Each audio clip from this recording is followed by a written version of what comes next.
Embossing or debossing with your Cricut machine doesn't have to be complicated, and you don't need a Cricut maker in order to be able to emboss or deboss with your machine. So I'm going to show you the method that I use to create this super fun look. My name is Kelly Rousseau, and let's get clacking. The materials that you're going to need for this project are going to be some kind of stencil material that you're going to use. I like to use frosted sheets. I know that that's not particularly helpful, but a similar material to this is mylar. It is a little bit thicker than the Cricut acetate, so therefore it gives a little bit of a better embossed or debossed result. It's relatively inexpensive, so I can create lots of stencils pretty cheap. I also use a silicone pad. Now, this isn't really technically a silicone pad. This is just a baking sheet mat that I cut up. It isn't particularly thick, but it is very durable and it works perfectly for this. I have tried quite a few other materials and nothing works quite as well as silicone does. I used craft foam in the beginning. It did the job, but the problem with that is that you had to pretty much throw away the craft foam once you were done with it. So the silicone bounces back quicker, and I find it has a much longer lifespan. The actual length of the lifespan is to be decided, but it is pretty cheap, so it's not going to be too difficult to replace if it stretches out. Of course, you will need your Cricut machine. You can use any one of the Cricuts for this, as you'll be able to customize your cut setting for your Cricut. You will also need a Cuttlebig or something similar, like a Go Cut and Emboss or a Gemini machine, something like that, to be able to get the kind of pressure that you need. And of course, we're going to need our design. So I'm going to start in Cricut Design Space on a new canvas, and we can add in pretty much whatever we want. If you want to do something that's just circles, triangles, you can create any kind of design you want. Or if you don't want to create your own design, you can use a ready-made stencil for that as well. So I'm going to create a stencil out of triangles. So I'm going to click on Shapes and add a triangle to my canvas. I'm then going to create a kind of pattern. So I'm going to duplicate the triangle, rotate it all the way around, and I'm getting nice sharp edges by holding in Shift on my keyboard so that I know that it's exactly 180 degrees. And I don't have to worry about it being off a little bit. I'm then going to select both of those and duplicate them, and select that and duplicate that until I have a kind of pattern that I'm happy with. And before you weld everything, you want to make sure that you have the right number of triangles for the width of your stencil. So I'm just going to duplicate a few more of these until I think I have the right number of triangles. Now I'm going to work on aligning everything. So I'm going to select only the top triangles. I'm going to click Align and Align Top. I'm going to do exactly the same with the bottom triangles. Align, Align Bottom. I'm then going to select all of them and click Align again and distribute them horizontally so that they're all evenly spaced away from each other. And weld them so that they're all in one layer. I do this quite a bit when I'm working with stencils because it is easier to work with the end result once it has been welded. I don't like to use combine here because combine still holds it in separate layers, so you won't be able to use the slice feature if you've used combine. So I'm then going to duplicate this as many times as I need to create the full stencil that I want. And if you aren't sure how many lines you're going to need, then add in a square to your canvas and make it the rough size that you're going to have your stencil. Now, I like to use my stencils at A5 size, so around half of a letter page or half of an A4. So my width is going to be 15. And I'm going to unlock the proportion so that I can change the height of the square. And I'm going to make the height 21. Now, of course, the scale is completely off. So let me select those and bring them down to the correct scale of my stencil. So I'll make the inside section of my stencil around 13 centimeters. So there's a little bit of a gap all the way around. I'm then going to duplicate that again and delete the last row. And if you want a little bit more of a gap in between the different lines of your stencil, as I feel that this is a little bit too close to each other, I want a similar gap here as to what is between the triangles. So I'm just going to delete one of the lines in the middle, not one of the top or the bottom lines. Select all of those lines, align and distribute vertically. Now you'll see they're a little bit better spaced out, and it allows the eye to linger on them a little bit better. I'm much happier with that result. So I'm going to select them all, combine and weld.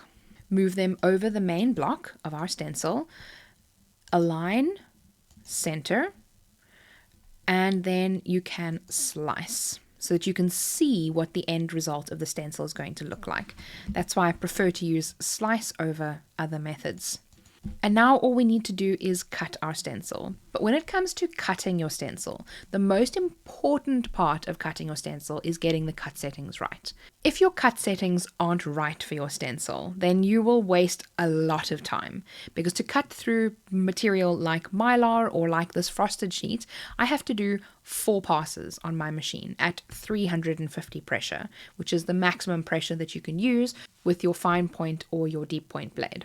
So please make sure that you do test cuts before you attempt your first cut on your stencil, as what for me the worst part about that is wasting time. Before we cut our stencil, I'm going to click save and save it as a triangle stencil.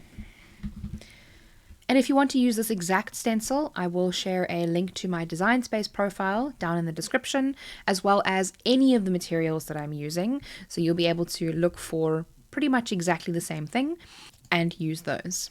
And if you are enjoying this tutorial, please give this video a thumbs up, as it really helps to spread to more people that need to learn this information as well. Thank you so much. I am changing my machine selection to the Explore 3 just to show you that I'm not using my maker in any way. And I'm going to hit make it, I'm going to click continue and show you how to create a new material in case you're using something like a frosted sheet or mylar where you need to create your own custom material. So I'm going to click browse all materials. I'm going to click down at the bottom where it says material settings. We're going to scroll all the way down to the bottom and click add new material.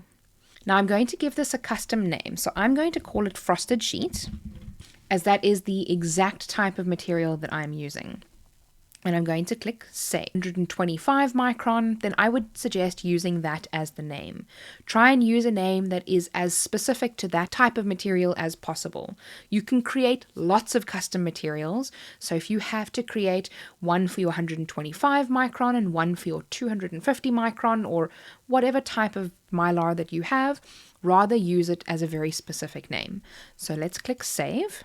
And here's where we're going to play around with the cut settings.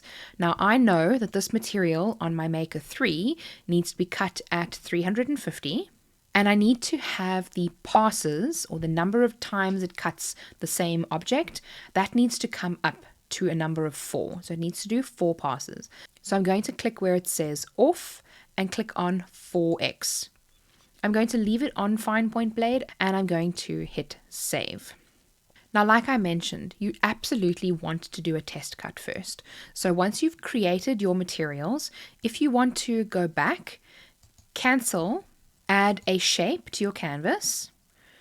This can be just a little star.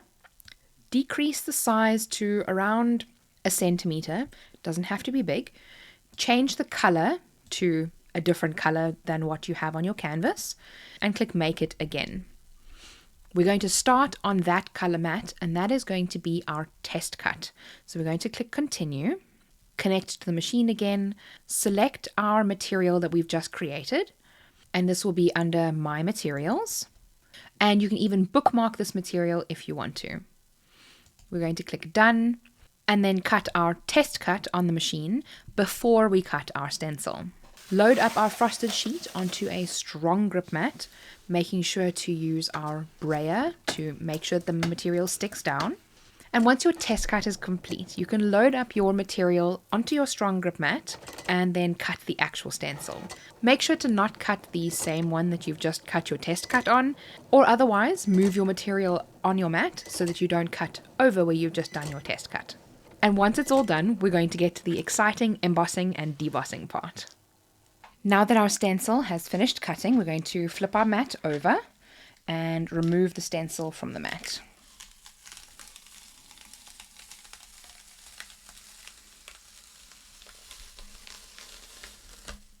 I'm also going to use my XL scraper to remove all of the little bits from the mat. And now I can use this piece of stencil for another one. And now we just pop out any of the little triangles that didn't quite come loose. And now we have our stencil. So it's time to get out our Cuttlebig and our other elements that we need to make our embossed page. Now the Cuttlebig sandwich that I like to use is an A plate, a B plate, and I think that this is a C plate. I can't quite see anymore. And the way that I do this is to place the silicone down on the B plate, give my cardstock a light spritzing of water, as this really helps to bring out the emboss. Place it down on top of the silicone. Place the stencil down on top of that. And then our C plate. And we are then going to run that through our Cuttlebig.